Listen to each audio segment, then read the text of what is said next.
In today's episode, I will share 3 story patterns that seem authentic but don't work now. Number 1, the poverty narrative. There are genuine applicants from developing economies and even from the US who struggle with financial insecurity, either because one of their parents or both were addicted to substances, one of the parents died, and that led to financial instability, or they were in a neighborhood that didn't allow them to pursue learning goals. Many immigrants coming from war-torn countries struggle initially at least 5 years, and often this time is the formative year of the applicant. These are all valid experiences to capture in an essay, but I've seen applicants from middle-income families citing setbacks as financial instability. This is a big mistake. When I ask them about the challenges, they cite setbacks in their parents, small businesses that led to the instability. Again, these are all good examples.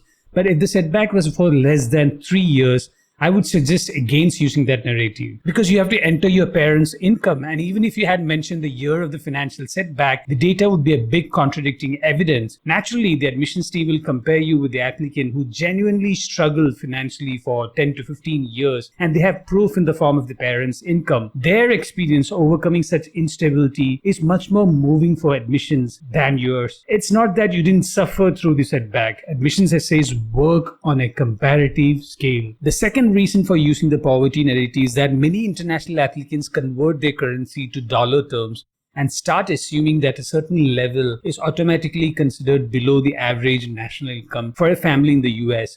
But schools have data on the average income of your country. They benchmark based on that data. Avoid using the economically disadvantaged narrative unless you are in the US and your family's household income is less than $100,000. Number 2, trauma. This is a huge challenge for many applicants. How should you reveal the trauma that you endured without making the essay all about the trauma? One easy way to ask this question is whether that event was a motivation for joining a non-profit or starting a non-profit or helping others in the community who suffered just as you did. If you didn't do any of this, don't mention the traumatic event. Another problem I see is the lack of context around the traumatic event.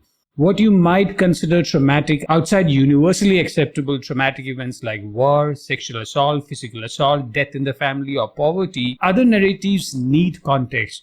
A lot of times what you assume to be a known fact might be limited only to your city, country, or even region and might not have passed on to the US media nationally. The admissions team, like us, lives in a highly distracted, personalized entertainment and news bubble. So when you mention any trauma or experiences that are highly localized, spend extra words explaining why it was trauma for you. Number 3, identity-based narrative. 5 years back, if you are a woman or a LGBTQ or a US minority applicant, there was considerable leeway on how you were judged. Schools were much more open to letting go of certain assumptions about your unique life experiences. But now, post 2020, the competition among LGBTQ and women applicants have increased considerably. So has the competition for US minority applicants. All the cliched narratives about Asian parents starting their restaurants or store might not work as they used to. The same is the case with the bullying narrative as an LGBTQ applicant. You need to dig deep into the story and find unique experiences and phrases